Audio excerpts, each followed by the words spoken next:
Audiolibro científico Sujat. Los empréstitos en Tabasco a fines de la época colonial, 1750-1821, por Alicia del Carmen Contreras Sánchez. Introducción. Entre 1750 y 1821, el aumento en la demanda de productos destinados al mercado local y la consecuente implementación de su producción en las unidades productivas rurales provocó un incremento en la producción y en el número de las unidades productivas de la población española, criolla, mestiza y parda. Pero, a la vez, se observa una reducción en la producción de los pueblos de indios, destinada a los repartimientos y a los tributos, en parte por la anexión de las encomiendas de particulares a la corona, a partir de 1785 y su administración y recaudación a través de la Real Hacienda. Casi al mismo tiempo se da, aunque no del todo, la supresión de los repartimientos, ordenada en 1786. Igualmente, se produce un aumento del desplazamiento de la población india y parda hacia las estancias, haciendas y ranchos, así como el pago adelantado por los dueños de las unidades productivas y su consecuente endeudamiento y acasillamiento. También se da el notable incremento del tráfico comercial de palo de tinte, cacao y otras materias primas maderables hacia la metrópoli, a raíz de las leyes de libre comercio y las políticas puestas en marcha por la corona a partir de 1778 y, posteriormente, para abrir el mercado español a los productos novohispanos, entre ellos los tabasqueños, y combatir el contrabando. Por lo tanto, aparecen nuevas rutas comerciales con países neutrales y amigos, y, por supuesto, el incremento del tráfico de contrabando con palo de tinte, maderas preciosas y otras materias primas con las potencias europeas. Todas estas circunstancias, que denotan una serie de variaciones en las actividades económicas de los pueblos de la provincia, muchas de ellas efectuadas a raíz de las reformas económicas y políticas de la corona española desde mediados del siglo XVIII, suponen un aumento sustancial de los préstamos a partir de la segunda mitad de dicho siglo y principios del XIX, con los consecuentes cambios en la geografía humana y en la estructura productiva de fines del periodo colonial. El objetivo central de este artículo es el estudio del sistema de préstamos que establecieron en Tabasco los comerciantes y la Iglesia a fines de la época colonial. Sin embargo, es necesario, para entender mejor, conocer diversas características de la región, como son los elementos geográficos, demográficos y culturales, las actividades que los individuos que la habitaban realizaron en los diversos sectores económicos, políticos y sociales. El sistema crediticio, que se había extendido por toda la Nueva España, data de principios de la época colonial y fue heredado de la metrópoli. Los empréstitos, base principal de la economía, no fueron ajenos a la sociedad tabasqueña, misma que se desempeñaba dentro de una economía natural predominante, articulada con una escasa circulación monetaria.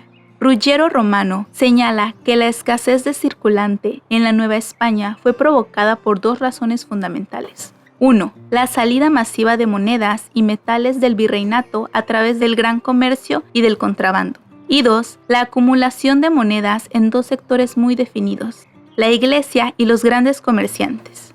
Estos dos sectores fueron los únicos capaces de mantener como poseedores de monedas y de bienes un sistema económico basado en préstamos y en ventas al fiado.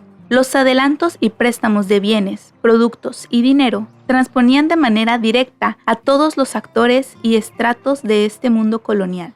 En uno de estos se encontraban quienes tenían una posición social con recursos suficientes como para hacer préstamos a otros sectores de la población. Una parte reducida de los moradores de Tabasco, en virtud de su condición económica y étnica, fueron considerados sujetos de crédito, es decir, los miembros de la sociedad que tuvieron acceso a los recursos mayores, tanto de la Iglesia como de los particulares.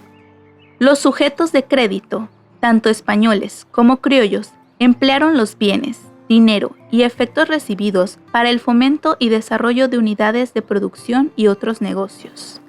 El impulso de tales actividades fue posible gracias a la enorme cantidad de nativos, generadores de la riqueza, que estaban destinados a su servicio.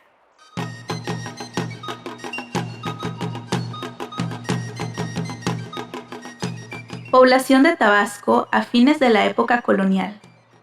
Los cambios y modificaciones que se dieron en la sociedad y en la economía tabasqueña en las últimas décadas de la colonia estaban estrechamente relacionados con la dinámica poblacional en una región entre ríos y pantanos, con grandes redes fluviales y donde los equilibrios sociales estaban íntimamente ligados al papel desempeñado por la población india y parda generadora de la riqueza. Hacia 1789, la población de Tabasco era de alrededor de 30.640 habitantes. Para 1795, su población se había incrementado y era superior a los 35.803 habitantes. Para entonces, la subdelegación contaba con 53 pueblos y 2 villas agrupados en 9 partidos. La Intendencia de Yucatán incluía a Tabasco, administrativamente considerado, aunque en realidad siguió denominándose como había sido hasta entonces, provincia de Tabasco. Las distintas denominaciones coexistieron durante todo el periodo colonial. La condición poblacional característica de la provincia de Tabasco era la existencia de una gran cantidad de pueblos menores. Las poblaciones consideradas ciudades eran inexistentes. Solo poseía 53 pueblos y 2 villas, en los cuales interactuaban blancos, españoles y criollos, así como un número importante de mestizos, indios, mulatos y pardos. La villa de Tacotalpa y Villahermosa del Puerto concentraban poblaciones de 2.031 y 2.701 pobladores respectivamente. La excepción estaba representada por aquellos asentamientos como Tecomajiaca, 2.877 habitantes, Cunduacán, 2.626 y Jalpa, 1.660, que tenían población importante, así como también Ojiacaque, 1.133 habitantes, San Carlos, 1.154, San Antonio, 1.000 y Nacajuca, 1.380. La gran mayoría de los demás poblados, como ya vimos, eran asentamientos menores. De los 53 pueblos censados en 1794, en 44 de ellos la población oscilaba entre 1 y 999 habitantes. Por lo general, eran pueblos diseminados por todo el territorio de la provincia y vivían en los ranchos, haciendas y estancias, predominando entre su población los mulatos, los pardos y un número cada vez más reducido de indios, de los cuales 1.610 eran tributarios.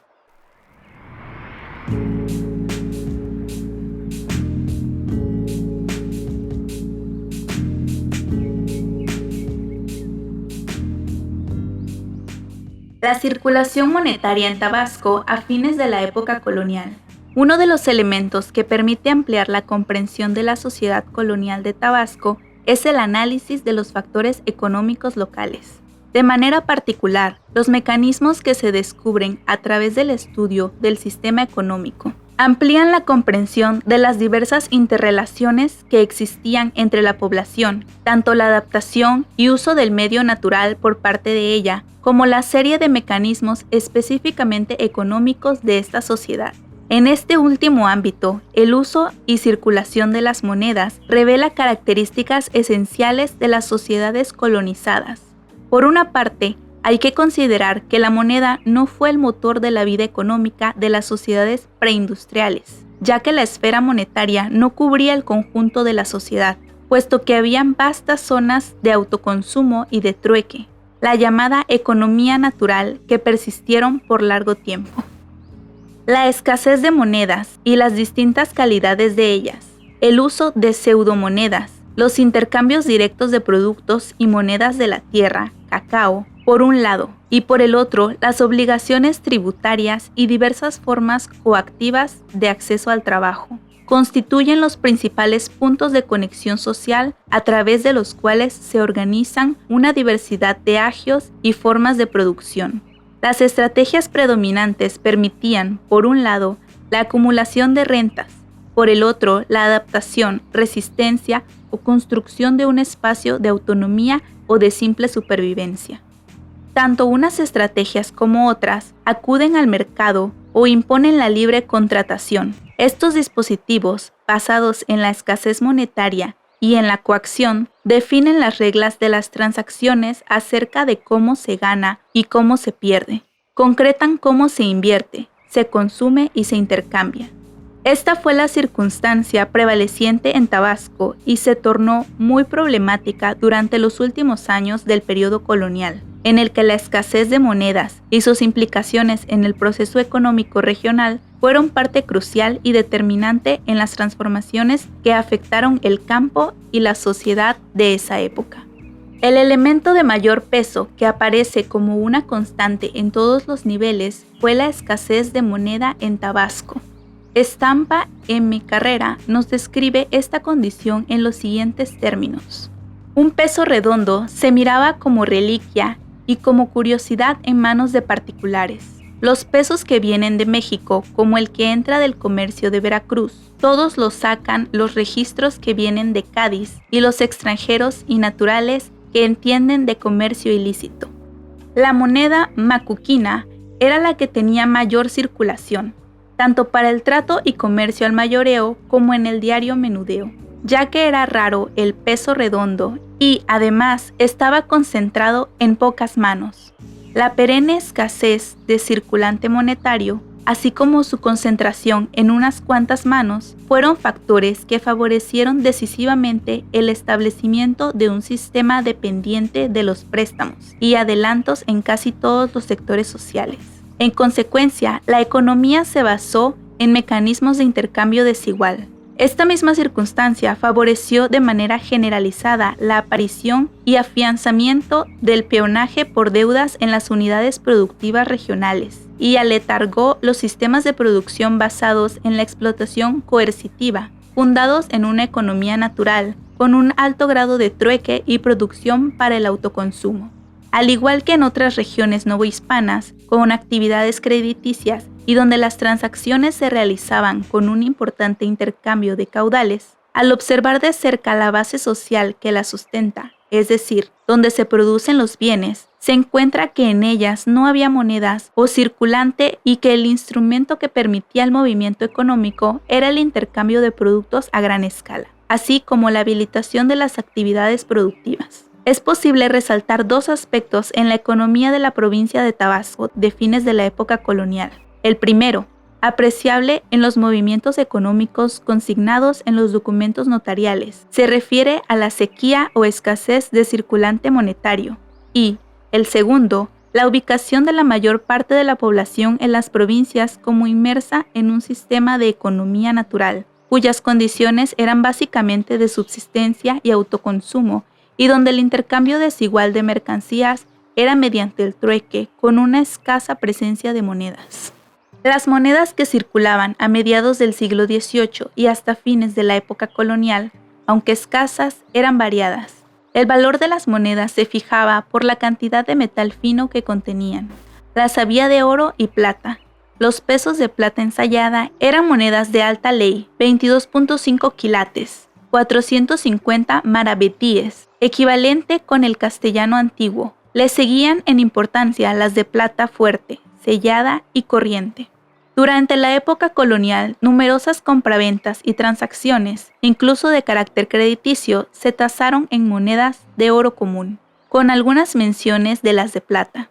Las monedas de oro común, denominadas también de tepuzque, tuvieron un valor asignado de 272 maravedíes. Hacia 1526, a estas monedas los indios la llamaban de tepuzque, por ser una moneda cuyo contenido de este metal era muy bajo y su contenido de cobre muy alto.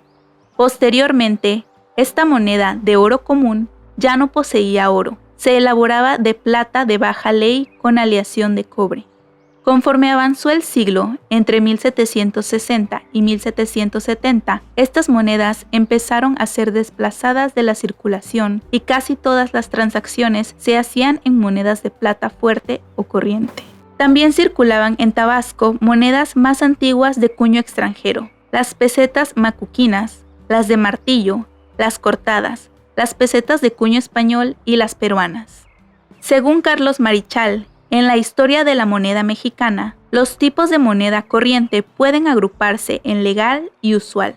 Se nombraba cortada la carente de cordoncillo, ni adorno ni leyenda en el canto, sin forma circular, realmente cortada. Otra era la de martillo, aquella cuya factura se había realizado manualmente con cincel y martillo, de forma irregular, que se hicieron en el siglo XVI y XVII. La ya mencionada macuquina, que eran piezas irregulares que se emitieron durante los siglos XVII y XVIII y fueron elaboradas en cospeles de diferente tamaño y grosor, pero cuya ley y peso eran exactos y certificados por el oficial ensayador, cuyas iniciales se estampaban en las piezas de metal. El término macuquina no tiene un origen claro y se aplicaba para monedas de oro y plata cortadas. Otro tipo de moneda era la columnaria, que inició su troquelación entre 1732 y 1771. Era una moneda redonda troquelada en prensas de volante, mediante las cuales se logró el acabado perfecto de las piezas. Destacan por su diseño las columnarias de 8 reales, que ostentaban en el anverso el escudo coronado de Castilla y León, con el escudo de Borbón sobrepuesto y, al margen, la leyenda con el nombre y título del monarca reinante. El reverso mostraba 2 hemisferios coronados sobre ondas marinas y, a los lados, columnas de Hércules también coronadas, cubiertas con una cartela que llevaba el epígrafe Plus Ultra y alrededor la leyenda Utraque Unum. El cospel era el disco, óvalo, cuadro o rectángulo de metal, antes de ser sellado por la acuñación. También circulaban tlacos, o sea, pequeñas piezas de cobre, latón u otro metal, incluso de cuero o madera, de forma irregular, que llevaban grabado un signo distintivo del mercader que los emitía.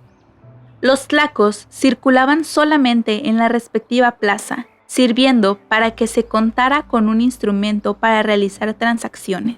Todas las monedas dichas tenían presencia entre la mayoría de la población.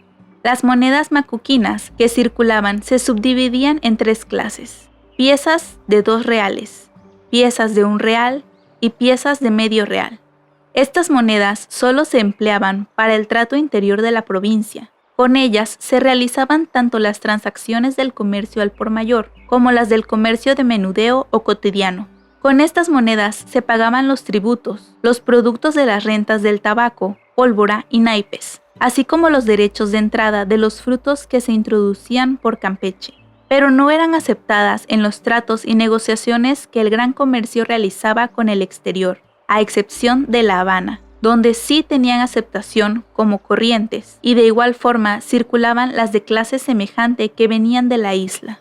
Los diversos caudales eran introducidos a la provincia a través del tráfico comercial legal e ilegal que realizaban los tabasqueños con la metrópoli, Campeche, Veracruz y demás puertos de las colonias americanas, así como con los ingleses, franceses, holandeses y demás barcos mercantes que arribaban a sus amplias costas. En las transacciones efectuadas, a cambio de la moneda corriente, salían las monedas circulares de cuño mexicano, las emitidas entre 1752 y 1771, con mayor valor intrínseco, ya que las monedas macuquinas no eran aceptadas en los tratos de comercio exterior.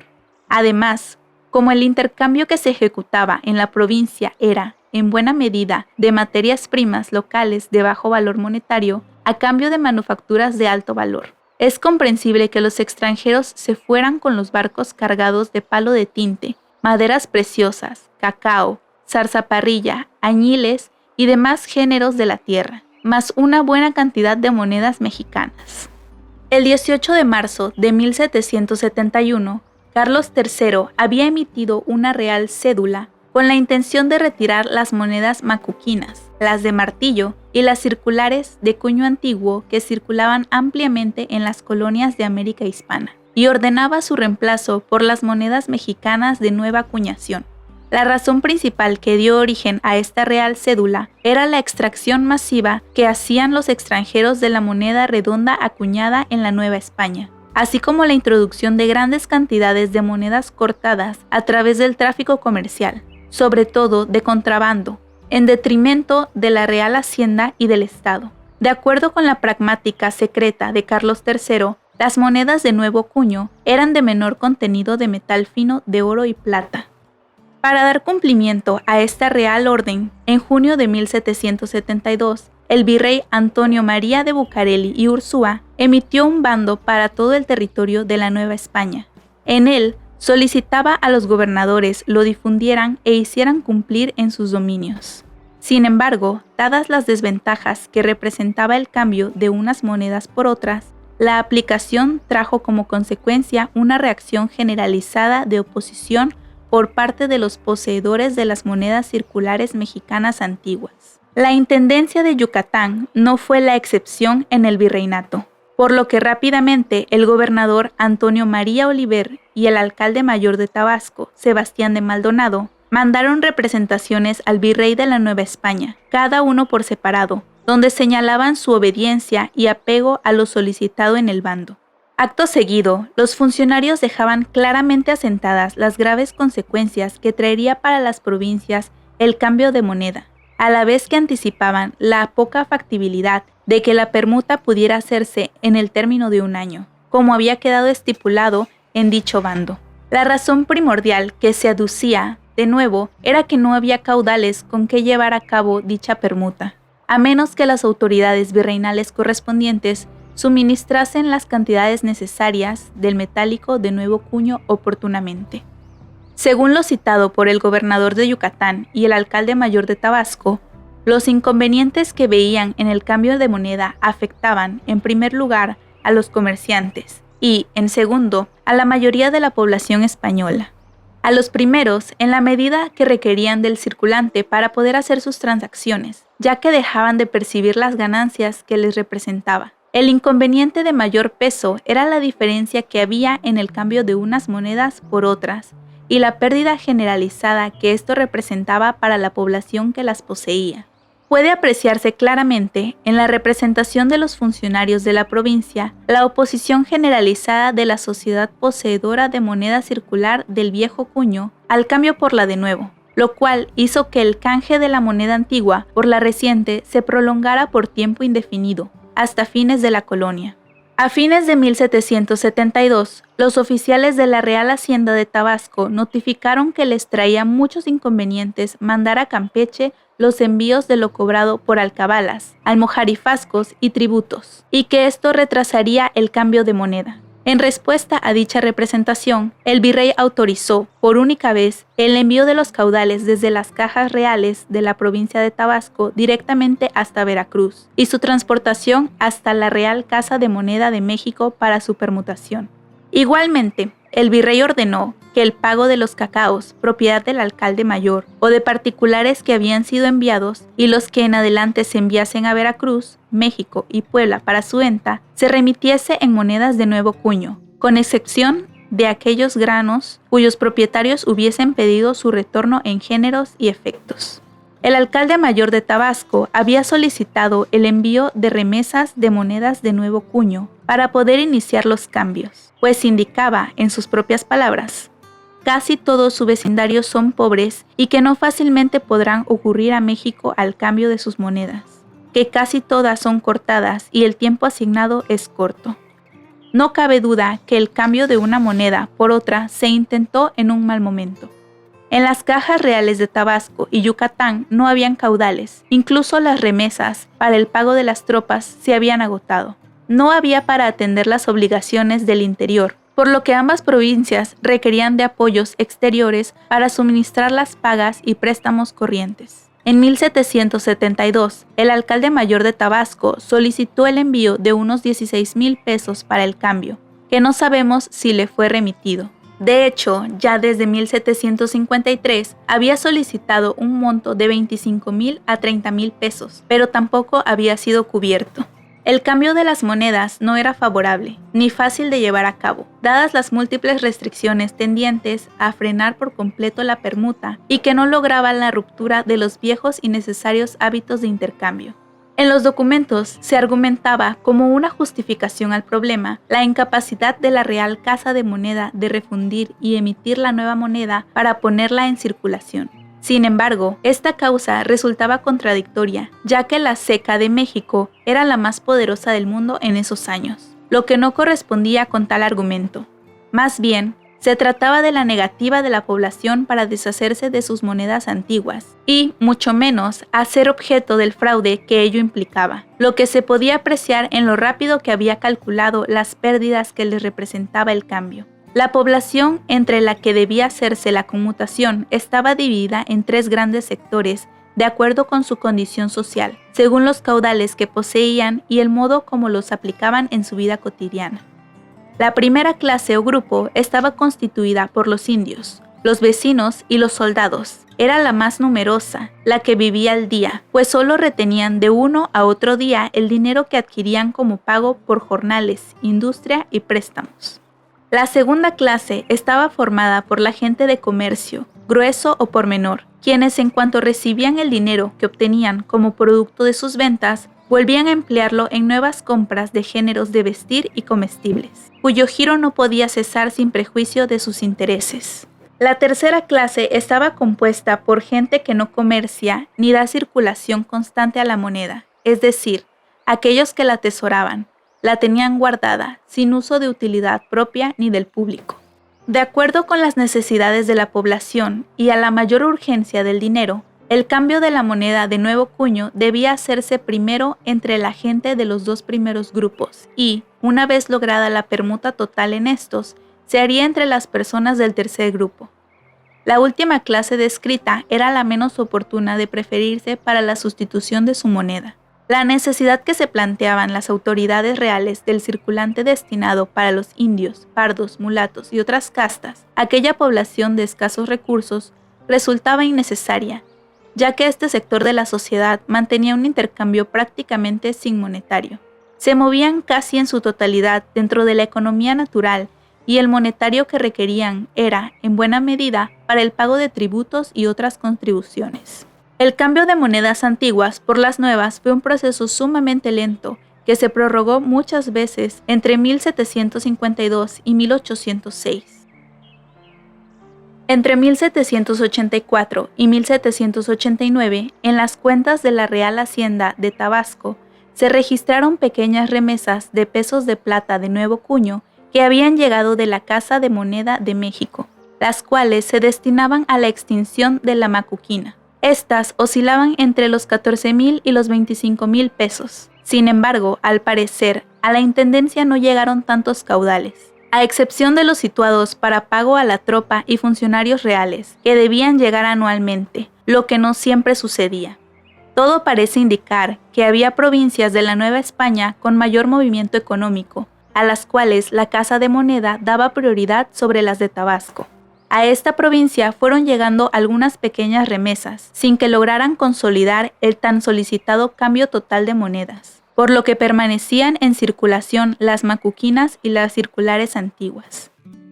Las cantidades de columnarias que ya habían sido enviadas por los oficiales reales de Campeche con destino a la Real Casa de Moneda de México no habían sido reintegradas en su totalidad por las nuevas.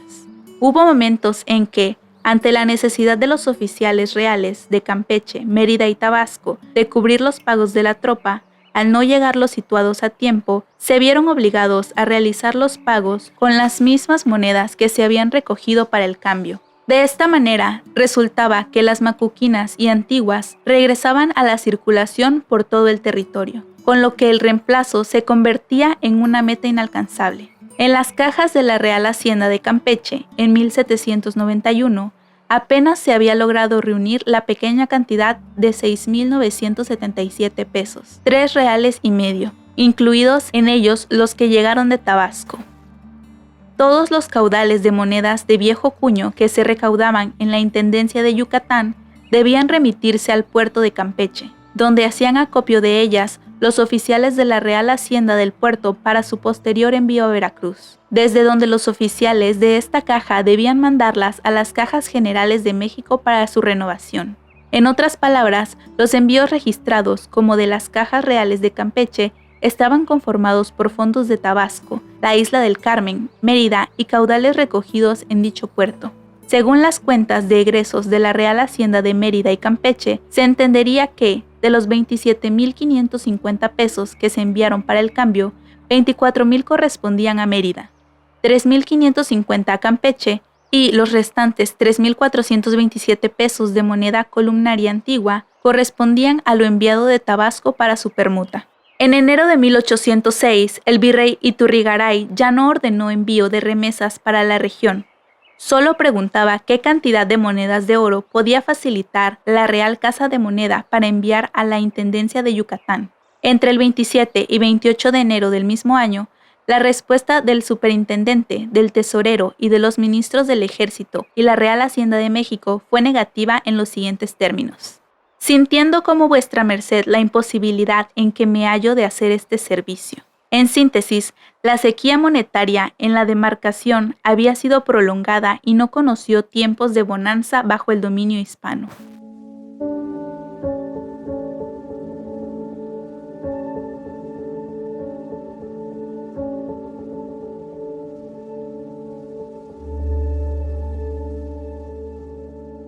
Las operaciones con fuerte presencia de moneda. La expectativa de encontrar una economía con una importante circulación de moneda que respaldara el sistema económico regional y que avalara el monto de los préstamos y las habilitaciones no se cumplió. En la realización de los movimientos no siempre existía una transacción monetaria real y las cartas de obligación casi siempre solo cubrían de manera nominal muchas transacciones económicas efectuadas como ventas al fiado o traspasos. Para aseverar lo anterior, hemos analizado el comportamiento y las características de los movimientos crediticios registrados en los documentos notariales que se llevaron a cabo en Tabasco entre 1750 y 1821. Ante la situación generalizada de las condiciones sociales y económicas de la región, ¿el crédito resolvía o agravaba la situación económica regional? ¿Se daban procesos de recuperación económica que permitieran un respiro en una economía en la que se nacía y vivía con un endeudamiento casi permanente?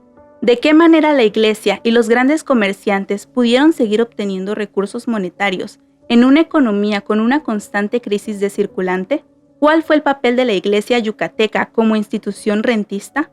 ¿Había sido el sistema de préstamos una condición necesaria para el desarrollo económico y social de la provincia? La actividad rentista solo permitió la acumulación de riquezas a las instituciones eclesiásticas y a los particulares que la poseían. ¿El sistema de préstamos, adelantos o habilitaciones propiciaron el desarrollo o el estancamiento de las unidades productivas grabadas? ¿Cómo se vendían las mercancías u otro tipo de bienes en una economía donde casi no había monedas para efectuar estas transacciones comerciales?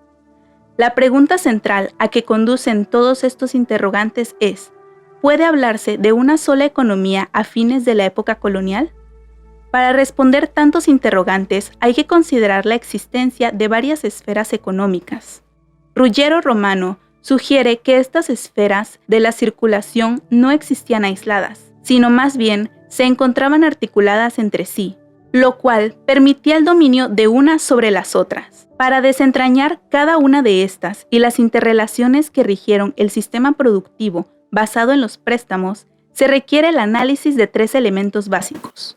1. Las operaciones con fuerte presencia de monedas. 2.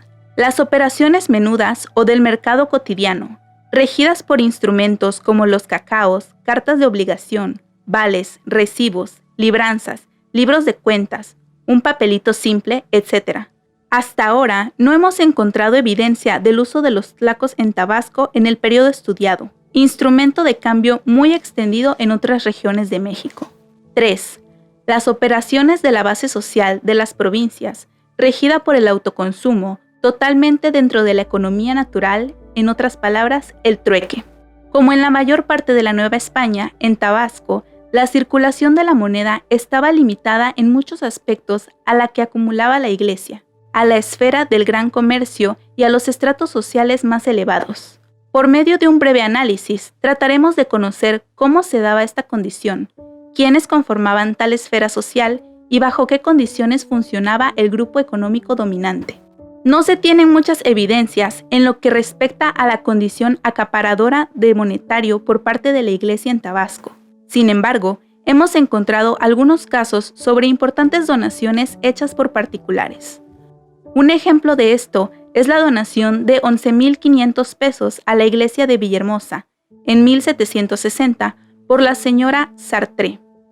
De esta forma, era como se hacían muchos de los fondos con los que la Iglesia contaba para entregar a rédito.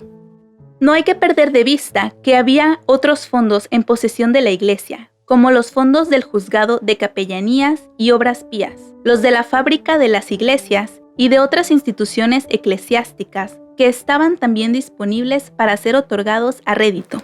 Pero dada la riqueza que se poseía en Tabasco por parte de los particulares, es muy probable que los fondos con que contaba por medio de las donaciones y de las fundaciones piadosas debió ser mucho mayor, sobre todo en el siglo XVIII, cuando la Iglesia tenía una mayor presencia dentro del mundo de las rentas. Por parte de los comerciantes, había la doble posibilidad de retener y acaparar el circulante y obtener jugosos beneficios, aprovechando los diferenciales en las tasaciones de cambio que podían hacerse en las continuas introducciones de monedas de nuevo cuño y valores. Ellos mismos señalaban que había un premio en el pago de la moneda corriente con la fuerte.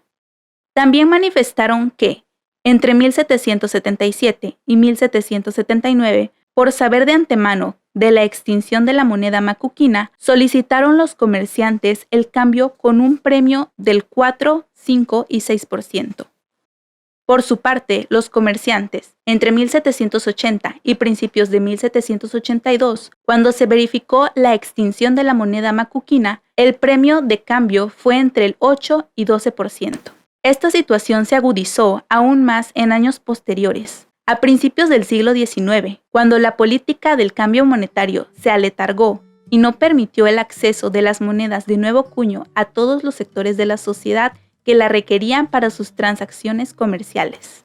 En los libros de protocolos notariales de Tabasco no se registraron préstamos con tan elevadas tasas de interés.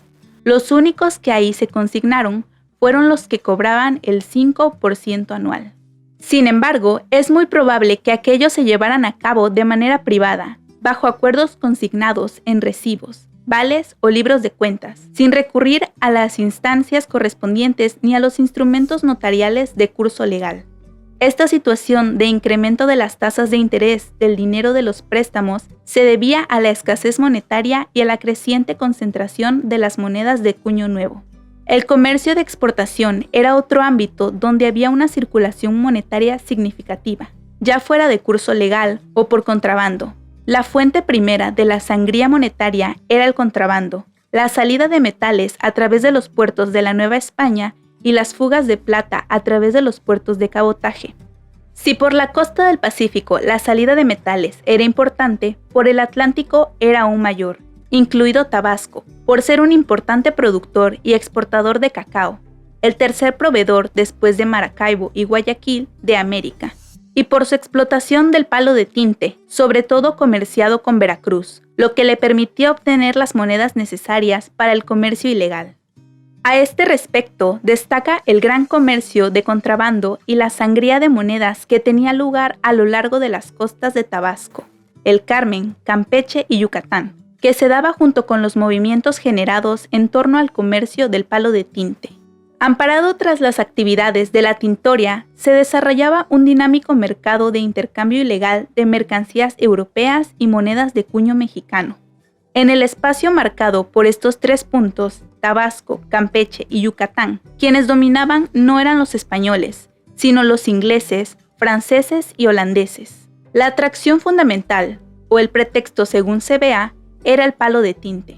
El movimiento generado en torno a los productos tintorios y demás también dio lugar al asedio y continuas invasiones de ingleses, tanto en Tabasco como en la isla de Tris. Esta estuvo ocupada por los ingleses desde 1598 hasta 1716, año en que los españoles instalaron un fuerte con una guarnición, el Presidio del Carmen, cuya función era defender la costa contra las incursiones de los ingleses cortadores de palo de tinte. Pese a la plata que la corona española gastaba en esta guarnición, el contrabando continuaba y, paradójicamente, la plata del Presidio de Carmen servía para financiar el contrabando que debía combatir. Tanto así que Valera y Corres, en su visita al presidio de 1766, pusieron en evidencia el gran contrabando que se hacía en la isla con la anuencia de su gobernador. Desde mediados del siglo XVIII, los permisos para cortar palo de tinte en las costas de Honduras y Yucatán facilitaron aún más el contrabando en la región, pues los extranjeros llevan allá sus géneros y comercian con los habitantes, quienes los introducen después por alto en las demás partes del propio continente. Lo mismo sucedía en las costas de Tabasco, por lo cual era muy difícil impedir el contrabando y con él la salida de monedas. El tráfico de contrabando que efectuaban los ingleses, holandeses y franceses era de consideración. Con el pretexto de disponer del codiciado palo de tinte y otras maderas preciosas, abundantes en Tabasco, los extranjeros proveían a este de productos manufacturados. La apreciación llegó a ser considerable, al grado de afirmarse que se calcula que los ingleses extraían palo de tinte en cantidad anual de 1 millón de quintales. La corona española, ante esta situación, se proponía cubrir el comercio de géneros y frutos europeos que hasta entonces surtían los extranjeros, abasteciendo a Campeche, Tabasco, Yucatán, Comayagua e incluso el Reino de Guatemala. La situación prevaleciente en esta región de los dominios españoles convenció a la corona de aplicar el Decreto de Libre Comercio de 1765 a otras regiones americanas, sobre todo a aquellas que estaban más aisladas y propensas al contrabando. En este contexto, el 5 de julio de 1770, la corona española extendió a Yucatán y a Campeche la gracia de comerciar directamente sus productos, además de Cádiz y Tenerife, con Alicante, Sevilla, Cartagena, Málaga, Barcelona, Santander, La Coruña y Gijón. Como una segunda medida, dispuso que se redujeran a la mitad los impuestos de 1 cuartillo y 1 real por quintal del comercio del palo de tinte, que en lo sucesivo se exportara de Campeche a los puertos españoles habilitados, condiciones que se ampliaron aún más con el libre comercio de 1778. Sin embargo, pese a las reformas establecidas antes y después de 1778, el tráfico con destino a España del palo de tinte, principal producto de exportación de la provincia después del cacao, siguió siendo de poca envergadura hasta la primera mitad del siglo XIX. Un elemento externo que intervino y retardó la inauguración de los circuitos comerciales directos con la metrópoli fue la gran dependencia del comercio de Tabasco con los comerciantes de Veracruz y Campeche. De este modo, el comercio tabasqueño se mantuvo, durante toda la colonia, íntimamente vinculado a los intereses mercantiles de los comerciantes de estos puertos y a las actividades del contrabando.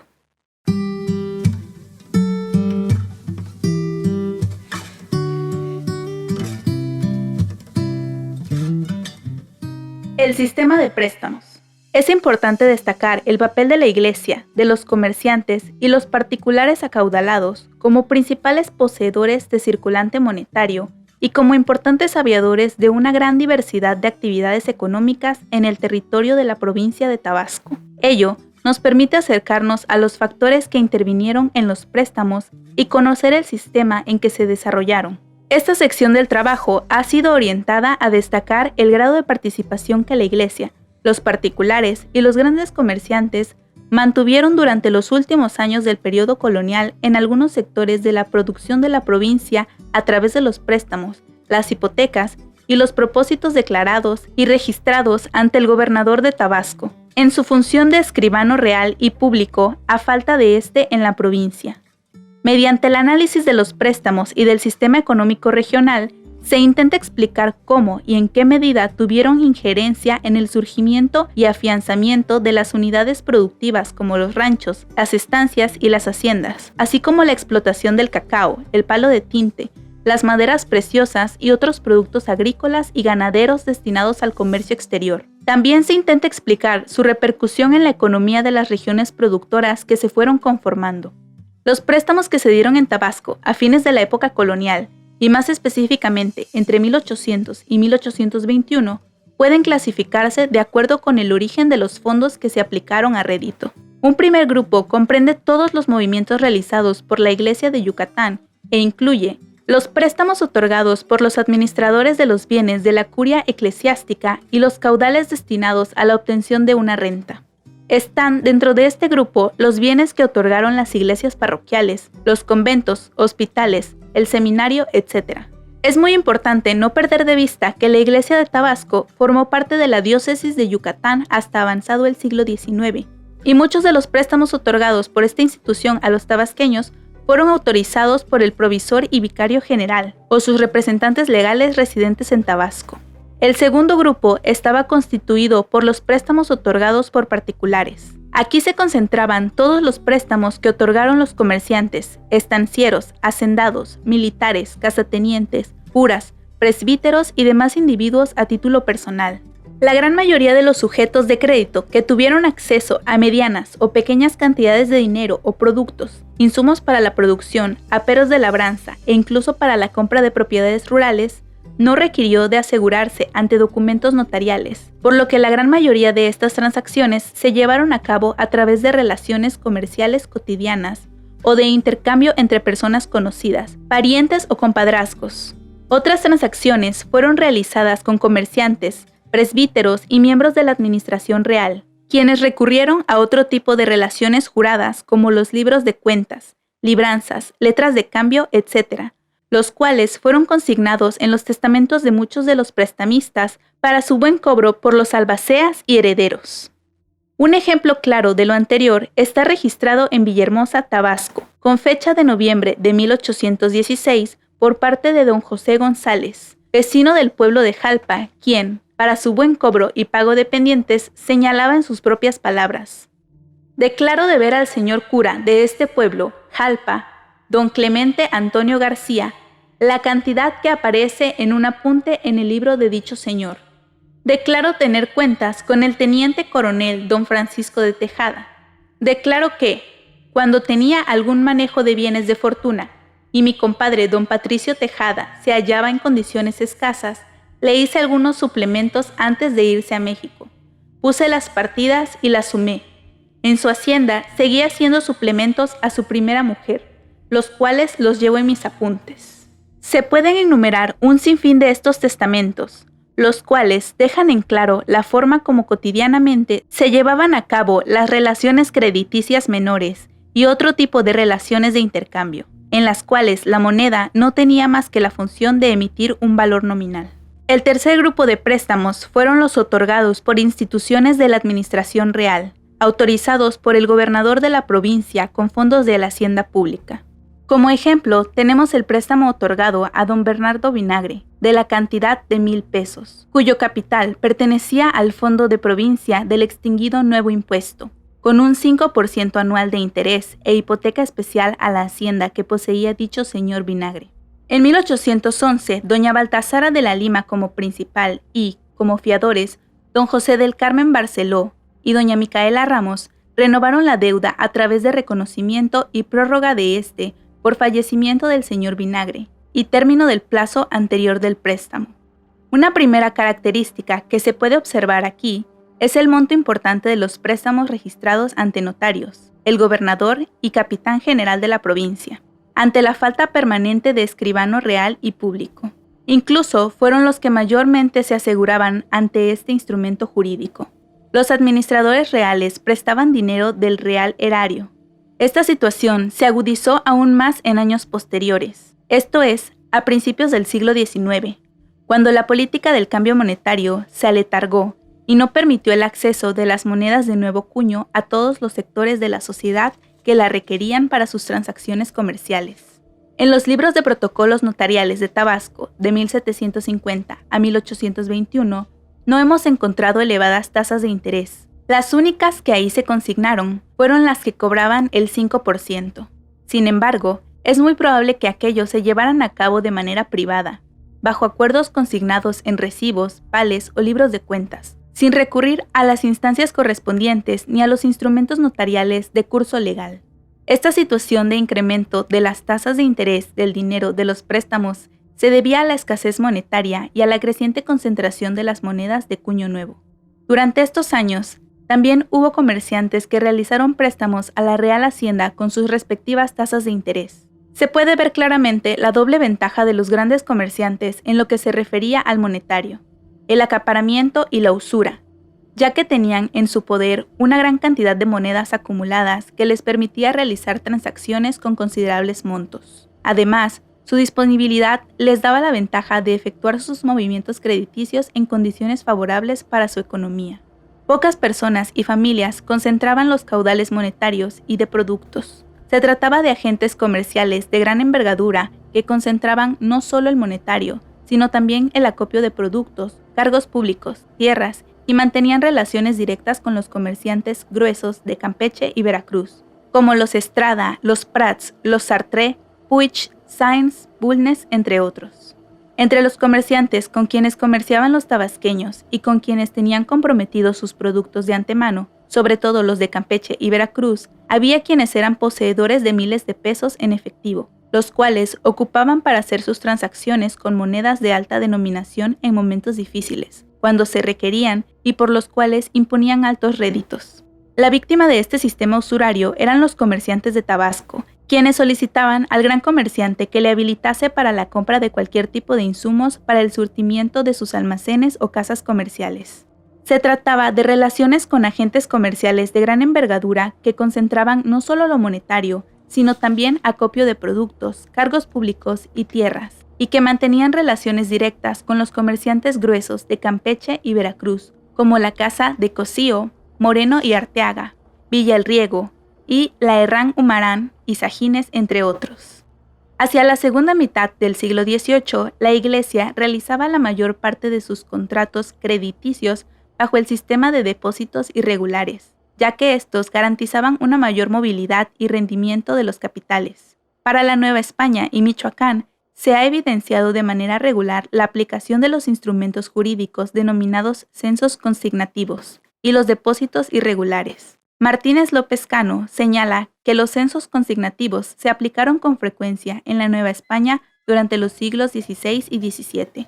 Sin embargo, la poca movilidad de capital que se invertía en estos y la cada vez más difícil situación económica que se vivía en el siglo XVIII no permitía el pago puntual de los réditos anuales.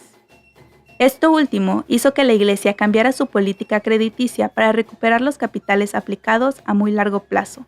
Además, sustituyó sus censos consignativos redimibles por depósitos irregulares de corto plazo.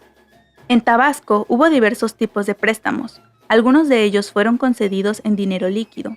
Entre estos se encontraban comprendidas todas las cartas de obligación que especificaban el monto expresado en efectivo y que tenían explícito en el propósito una transacción hecha con moneda circulante. Cabe aclarar que, dada la generalidad de estos contratos, se desconoce a ciencia cierta si se trataba de ventas al fiado o de préstamos dados en productos. Sobre todo, los préstamos registrados en los testamentos dejan poco margen para saber cuál era realmente el tipo de transacción que se efectuaba, así como el tiempo que llevaban estas deudas. Los préstamos nominales, o sin una transacción monetaria real, corresponden a los traspasos, reconocimientos o prórrogas de deudas, las compraventas de bienes raíces y la adquisición de productos al fiado, las imposiciones de censos, fundaciones de capellanías o cualquier obra piadosa, en cuyo caso no estuvo presente el dinero o lo estuvo de forma figurada. Otro tipo de préstamos fueron otorgados tanto en efectivo como en productos. Puede hacerse numerosas inferencias de estos movimientos de préstamo en los testamentos, los poderes, pero no nos permiten conocer las condiciones reales del préstamo. En el siglo XIX, los documentos que consignaban las transacciones crediticias casi en su totalidad eran cartas de obligación de pago de deudas, aunque de manera aislada también se efectuaron depósitos irregulares y censos. Los diferentes tipos de empréstitos signados en cartas de obligación pueden clasificarse de acuerdo con su finalidad en cartas de reconocimiento de deuda, de traspaso de deuda, de compra de un bien raíz rural o urbano, de prórroga de deuda o de bien para necesidades específicas y sin especificar. Casi todos los préstamos devengaban réditos a una tasa del 5% anual. La forma legal en que se contraían era la obligación de pago, y en este instrumento no se acensuaban bienes, pues la seguridad del pago quedaba respaldada con la hipoteca de los bienes del deudor, o bien los fiadores o la redención de la deuda debía hacerse en un plazo aproximado de 4 años o más.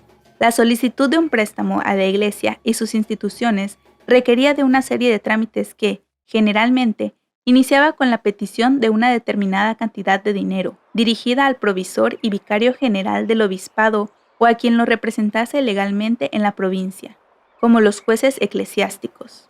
Muchas veces los prestatarios sabían de la disponibilidad de cierta cantidad de dinero en las arcas del tribunal eclesiástico, por lo que solicitaban, a través de un apoderado o conocido, al administrador de estos fondos se le concediese en rédito. La autorización iba precedida de múltiples averiguaciones sobre las propiedades de quien lo solicitaba y la viabilidad del crédito. El deudor debía poseer bienes raíces cuyo valor superara el monto solicitado. De no ser así, salvo contadas excepciones, no le era otorgado el préstamo. La mayoría de los préstamos estaban protegidos con uno o varios bienes raíces, ya fueran casas habitación, casas tienda, estancias, haciendas, ranchos, sitios u otro tipo de bienes muebles. En ocasiones también se protegían con frutos como el cacao, palo de tinte, ganado u otros productos que iba a adquirir el deudor, así como de los fondos o bienes de los curatos cuando el deudor era un párroco.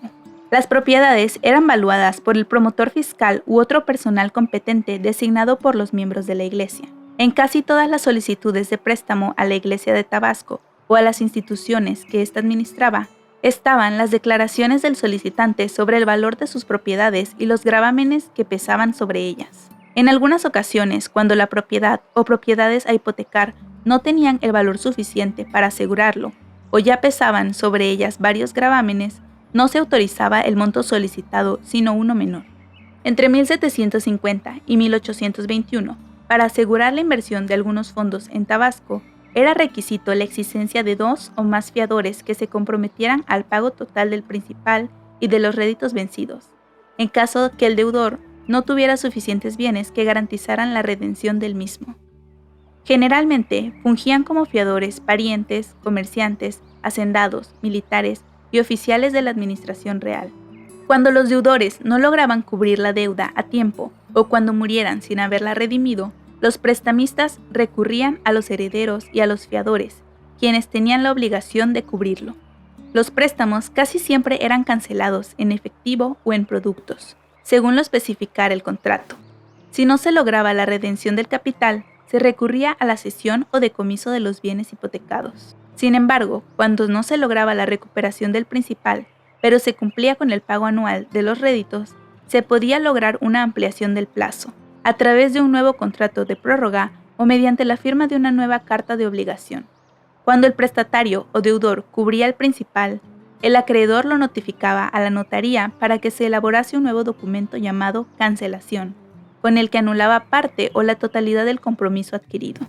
Muchas veces, este trámite de cancelación se reducía a señalar su invalidación al margen de la carta de obligación. Igualmente, debía notificarse al cabildo secular para que en el departamento de bienes vendibles, enajenables y renunciables quedara total o parcialmente liberado el inmueble según fuera el caso. Correspondía al juez, provisor y vicario general del obispado hacerse cargo de registrar las cancelaciones. También podía realizarlas el promotor fiscal, miembro de la curia justicia y del tribunal eclesiástico, y, en ocasiones, se encargaba de este trámite el defensor general de capellanías y obras pías. Muchas de estas cancelaciones solo se señalaban al margen de sus respectivas cartas de obligación, y hubo ocasiones en que éstas únicamente se registraban cuando el deudor solicitaba un nuevo préstamo. Si los réditos no lograban cubrirse o si habían acabado el plazo o plazos otorgados y llegaba el momento de la redención del préstamo sin que esto pudiera efectuarse, se iniciaba un juicio o concurso de acreedores. Este litigio tenía como fin buscar la forma como habría de recuperarse el caudal invertido por cada uno de los prestamistas. El mecanismo de cómo procedían los remates lo hemos encontrado en la venta de propiedades hipotecadas con deudas que no lograron saldarse a su debido tiempo. Esta se llevaba a cabo a través de una subasta pública efectuado el trato, después de haber sido pregonada y puesta a la luz pública la situación de la propiedad y de haberse recibido algunas ofertas sobre su precio. Muchos de los bienes cedidos pasaban a manos de quienes se comprometían a cubrir el censo o saldar la hipoteca que pesaba sobre ellos, a través de un traslado o reconocimiento de deuda. La propiedad podía ser usufructuada a través de una nueva carta de obligación de pago. Esta transacción de bienes grabados se efectuaba por medio de notario y consistía igualmente en el compromiso de satisfacción de la deuda por el nuevo propietario del bien, quien se comprometía mediante otra carta de obligación a pagar los réditos anuales y la redención del fondo una vez vencido el plazo anterior o el establecido en el nuevo contrato. Lo más usual ante el no pago de una deuda era el remate del bien hipotecado. Como ejemplo, tenemos varias haciendas de cacao y ganado adquiridas en subastas públicas.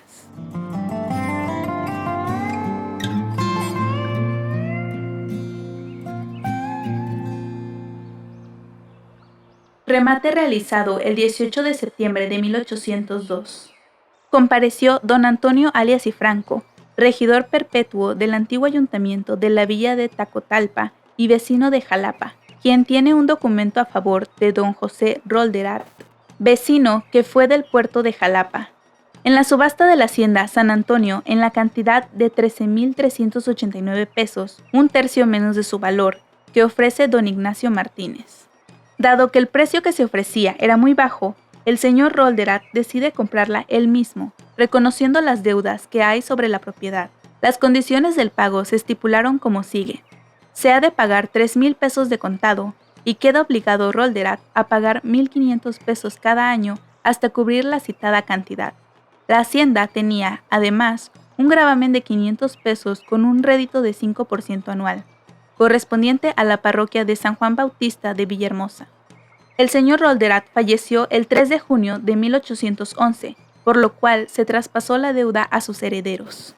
La realización de diversas transacciones económicas llevadas a cabo en la provincia, como fueron los préstamos, tanto en dinero líquido como figurado, las compras al fiado, los traslados, los reconocimientos de deuda, las hipotecas o gravámenes, estuvieron avalados o legalizados a través de los instrumentos jurídicos. La Iglesia, como institución rentista, recurrió constantemente a ellos tanto para la realización de préstamos dados en dinero líquido como para aquellos que se efectuaban mediante un préstamo figurado, como los empleados para fundar capellanías, obras pías, dotes de monjas, etc. De igual forma, recurrió al recurso notarial en transacciones económicas donde no intervenía el dinero líquido, como fue la venta al fiado de los productos de los diezmos. Por ejemplo, el remate del producto de los diezmos de Tabasco y el remate de los curatos para la colección de los diezmos. El sistema de arrendamiento y remate de los diezmos se había iniciado en Tabasco hacia 1758-1759 por el arzobispo Fray Ignacio de Padilla. La creciente dependencia que se adquiría con cada nuevo préstamo hacía que los dueños de las fincas se recargasen de réditos a tal grado que lo producido en ellas no era suficiente para pagar los intereses anuales, por lo que para cubrirlos adquirían nuevas deudas y obligaciones, ya fuera otra vez con la Iglesia o con particulares acaudalados.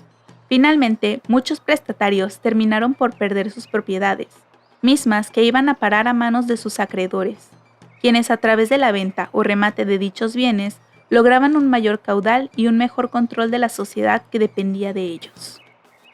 De acuerdo con los registros que se hicieron en los libros de protocolos notariales, los préstamos, traspasos, compraventas, donaciones, quedaban asentados y asegurados ante el escribano público. Recordemos que era el gobernador de Tabasco quien fungía como escribano a falta de éste en la provincia, pero estos procedimientos no requerían necesariamente de una transacción monetaria real. Ante la falta de circulante que prevaleció en el virreinato de la Nueva España durante la colonia y las condiciones de su circulación, las provincias basaron buena parte de su economía en los préstamos de la Iglesia y de particulares. La Iglesia se valió de diversos fondos para los movimientos crediticios. De estos fondos, los más importantes eran las rentas catedralicias, los diezmos y los obtenidos de la administración de las fundaciones de capellanías para el culto y las obras piadosas. De estos mismos, una parte del superávit de las rentas decimales, correspondientes a las rentas de fábrica, regresaba a la sociedad a través de varios mecanismos, mediante la asignación de préstamos y la caridad. La otra parte, los fondos de capellanías y obras pías, se aplicaba a réditos sobre bienes raíces rurales y urbanos. En Tabasco, muchos de estos gravámenes por fundaciones piadosas continuaban vigentes hasta avanzado el siglo XIX. El juez provisor tenía injerencia total en el juzgado de capellanías y obras pías. En la diócesis de Yucatán, en el provisor recaía el cargo de vicario general y capitular. La importancia de este personaje en la autorización de los préstamos queda de manifiesto en algunas solicitudes con los siguientes fraseos: administrado por el Tribunal del Señor Provisor y Vicario General, o del Tribunal del Señor Provisor y Vicario General. Otra fórmula era oblado en el Tribunal del Señor juez provisor y vicario general del Obispado de Yucatán. Además, como jefe directo, conocía los fondos que en él se manejaban, ya que en las autorizaciones de los préstamos se especificaba a qué ramo correspondía el dinero otorgado y se señalaba detalladamente si pertenecía a las rentas de la fábrica, a capellanías, obras pías o cofradías. También quedaba explicitado cuando el fondo provenía de las rentas de algún convento de religiosas, colegio u hospital. Pocos fueron los préstamos eclesiásticos autorizados por el obispo. Como se menciona antes, la mayoría de ellos fueron concedidos por el juez provisor y vicario general del obispado. De hecho, las solicitudes de préstamo iban dirigidas de manera personal a él y, pocas veces, al cabildo o al tribunal eclesiástico. Los libros de protocolos de Tabasco dificultan el seguimiento, ya que el documento no especifica quién autorizó el préstamo y solo nos señala que pertenecen a las arcas de la curia o del tribunal de la misma. Los que prevalecen son los de las parroquias de Tabasco y los fondos de capellanías y obras pías. Aquí deducimos que los autorizaba el provisor y vicario general a través de su representante en la provincia. El tribunal eclesiástico, al igual que las otras dependencias que tenían a su cargo el manejo de los fondos que se aplicaban a rédito, incluidos los bienes de cofradías, dependían de la anuencia del provisor y vicario general, ya que en él recaía el nombramiento de juez del juzgado de capellanías y obras pías. La centralidad catedralicia en cuanto al manejo de las transacciones eclesiásticas que se realizaron entre 1750 y 1821 a través de sus jueces eclesiásticos, promotores fiscales, en todo el territorio de la diócesis, queda de manifiesto en los nexos que la catedral tuvo con sus corporaciones a través de la actividad rentista y de otras operaciones comerciales, así como el papel regulador del juez, provisor y vicario general del obispado. El juez provisor, entonces, concentraba el control de los fondos eclesiásticos para préstamos, ya que tenía injerencia en casi todos los ramos económicos y administrativos de la Iglesia Catedral de Yucatán y su diócesis. Era notable la diversidad de instituciones eclesiásticas que participaban en el crédito y la forma regulada y centralizada como se proporcionaban los préstamos. El dinero y bienes que manejaba la curia eclesiástica, administrado por el Tribunal del Obispado de Yucatán, no solo pertenecía a la llamada Fábrica de la Santa Iglesia Catedral, también participaban fondos de las capellanías, obras pías y cofradías. Los caudales de capellanías y obras pías traían implícita la celebración de ceremonias destinadas al culto de algún santo patrono o de cierto número de misas en una capilla o santuario, y que al mismo tiempo que representaban la continuidad de las celebraciones religiosas era un medio de inversión rentista.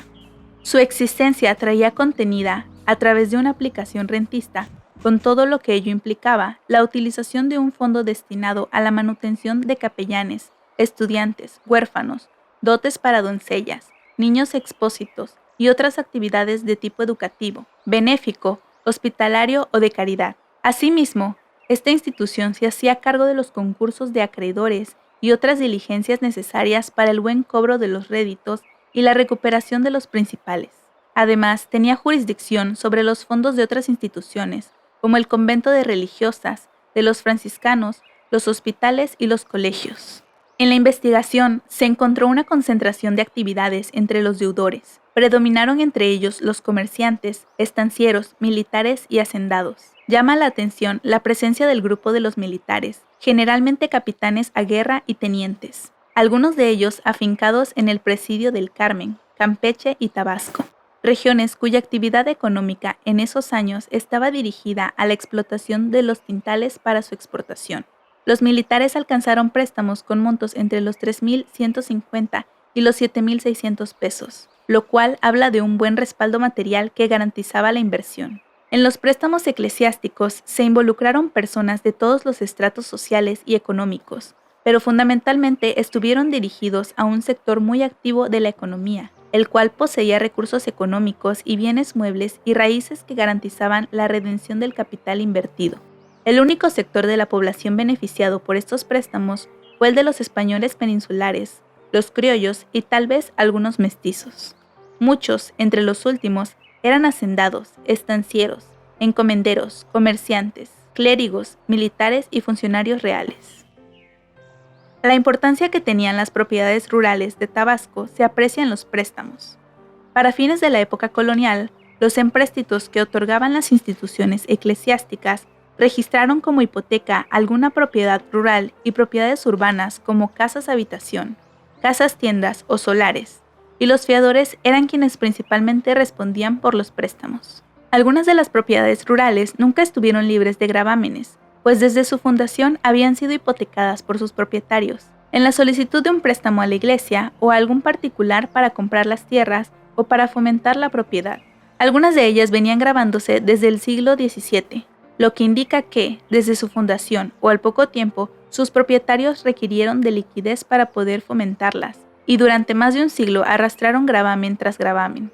No hay que olvidar que muchas de las deudas se adquirieron a raíz de una fundación de capellanía, cuya finalidad, más que de fomento a la propiedad, era de carácter religioso. Los múltiples gravámenes que pesaban sobre las propiedades rurales y urbanas de la provincia desde mediados del siglo XVIII y principios del XIX dan referencia, por un lado, de una fuerte tradición religiosa encaminada a la salvación de las almas, de una población que estaba tan ligada a la tierra, la cual gravaban por tiempo indefinido. También pone de manifiesto la existencia del grave problema del circulante en la provincia, ya que para la adquisición, fomento y desarrollo de estas unidades productivas casi siempre se requirió del apoyo de un caudal externo. Préstamos de particulares.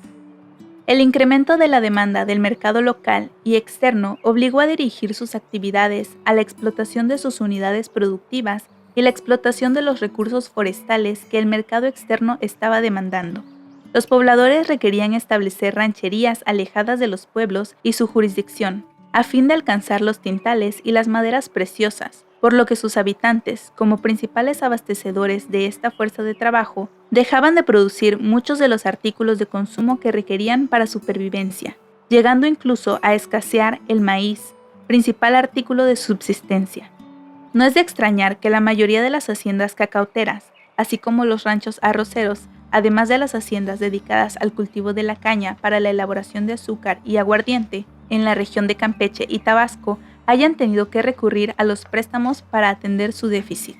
La participación en las regiones donde se llevaba a cabo la explotación de las unidades productivas, como la explotación forestal destinada al mercado externo o con la metrópoli, parece haber estado un poco al margen del crédito eclesiástico que se efectuaba desde la capital de la intendencia.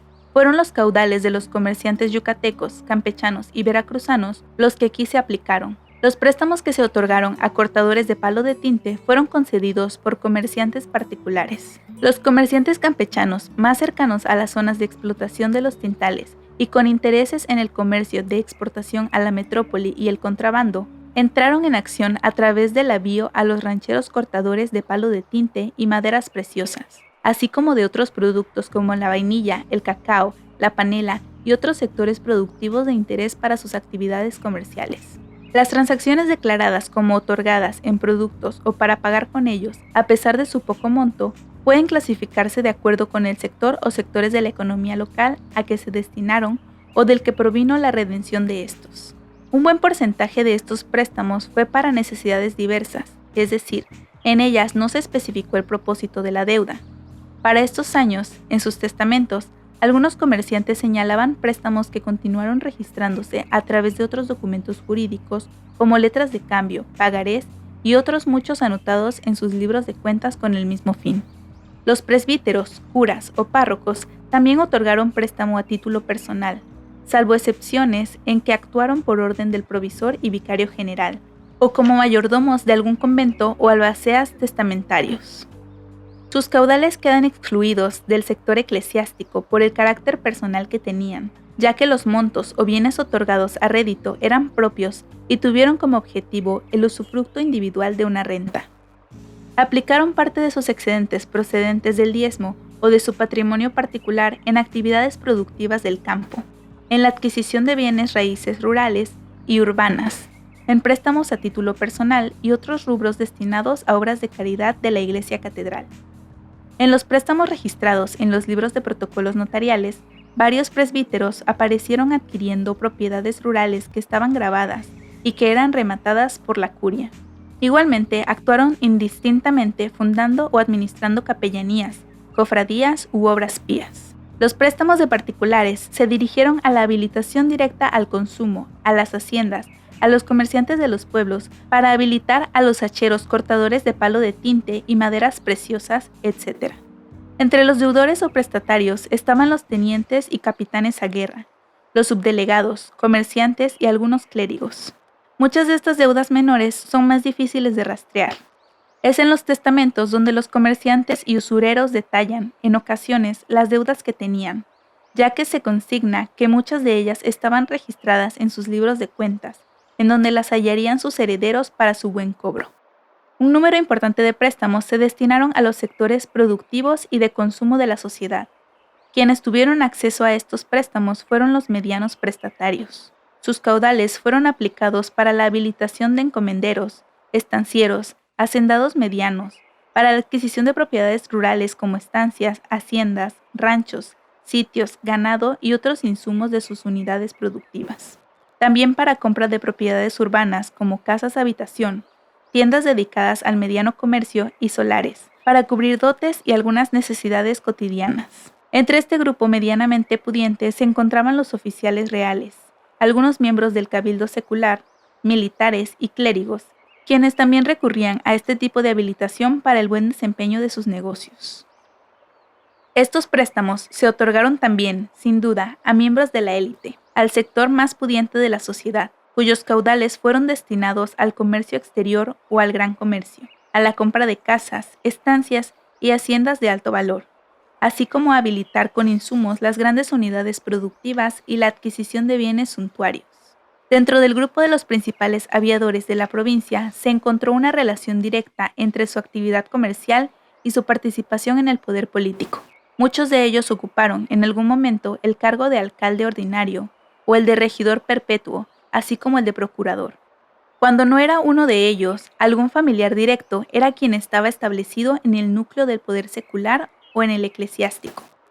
La escasez de circulante que padecía la provincia favoreció que los comerciantes, en su papel de aviadores, pudieran incursionar directamente en la producción a través de la habilitación a los pequeños y grandes productores, llegando de esta manera a obtener un mejor control de la producción de géneros, tanto de circulación interna como de exportación. Aunque este tipo de acciones era inusual o prohibido, como el que tuvieran granjerías, no se cumplía con lo legislado, y muchas veces el regidor era comerciante, estanciero, hacendado, y en algunos casos tenía incluso cortes de palo de tinte y maderas preciosas, en relación con los comerciantes del puerto de Campeche.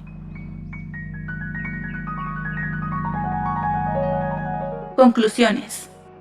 La recuperación económica de la Nueva España para el último cuarto del siglo XVIII, resultado de las múltiples medidas reformistas de los Borbones, tal vez se reflejó en los flujos de moneda que circularon dentro del gran comercio de exportación y las altas esferas sociales. Sin embargo, no hubo incremento del circulante disponible en el trato cotidiano de la población. La situación económica de la gran mayoría de los habitantes de la Nueva España no se vio favorecida por esta situación, ya que continuó presentando el mismo y quizá un mayor estado de dependencia del crédito y las ventas al fiado para efectuar sus transacciones más elementales de consumo e inversión, cuando no recurrió al trueque o el intercambio desigual para hacerse de recursos y medios de consumo o subsistencia. El sistema de préstamos otorgado por la Iglesia y los particulares en Tabasco entre 1750 y 1821 queda de manifiesto en los registros de los libros de protocolos notariales a través de las cartas de obligación y fianza, los testamentos, los poderes, las fundaciones de capellanías, las ventas de propiedades rurales y urbanas, etc. La Iglesia fue gran beneficiaria de géneros, producto de los diezmos y otras contribuciones, así como poseedora de bienes raíces rurales y urbanos, los cuales regresaban a la sociedad en forma de préstamos o ventas al fiado. Nos queda claro que dicha institución otorgaba a la sociedad, además de sumas de monetario, grandes cantidades de bienes. Ambos indicadores son evidencia de la coexistencia de una economía natural predominante y una economía monetaria controlada. Los sujetos de crédito españoles y europeos que tuvieron acceso a alguna de las formas de préstamo en monetario eran un pequeño porcentaje del total de habitantes de la provincia. Bajo estas circunstancias, podría decirse que la gran mayoría de la población tabasqueña vivía básicamente dentro de una economía natural que, como hemos visto, coexistía con una economía monetaria muy restringida y precaria. Como pudimos ver a través de la documentación procedente de la Casa de Moneda de la Nueva España, en Tabasco, como en muchas partes de la Nueva España, un peso redondo se miraba como una reliquia y como curiosidad en manos de particulares y quedaba concentrado en pocas manos. La escasez de circulante en las provincias de la Intendencia de Yucatán era una constante. Del dinero o monedas que llegaban a la provincia de Tabasco, un buen porcentaje se destinaba al comercio exterior y sectores muy claramente delimitados: la iglesia, los comerciantes, los especuladores y los funcionarios reales. Gran parte de la dinámica del movimiento económico estaba en las relaciones que establecían pequeños comerciantes y traficantes de los pueblos, ya que estos mercaderes o viandantes eran los que llegaban a la base social más amplia, a la generadora de riqueza, y en esta esfera de la circulación era donde las más de las veces se manejaban productos en las negociaciones en lugar de monedas.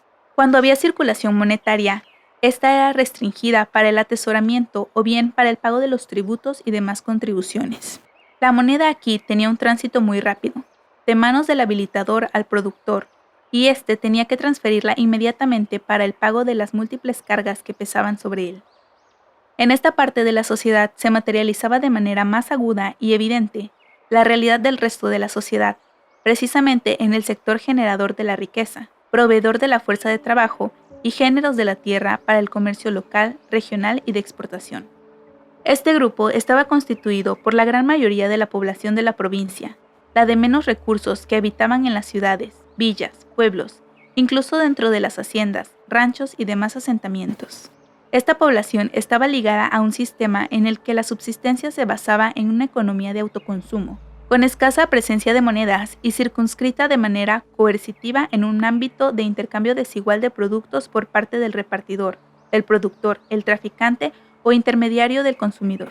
Predominó el dominio de los grandes comerciantes sobre los sectores productivos, ya sea a través de las habilitaciones a estancieros, hacendados, rancheros, cortadores de palo de tinte y maderas preciosas, así como en muchas otras actividades de producción de bienes, donde la elaboración de mercancías para el mercado local y de exportación se hacía bajo el dominio de los grandes comerciantes.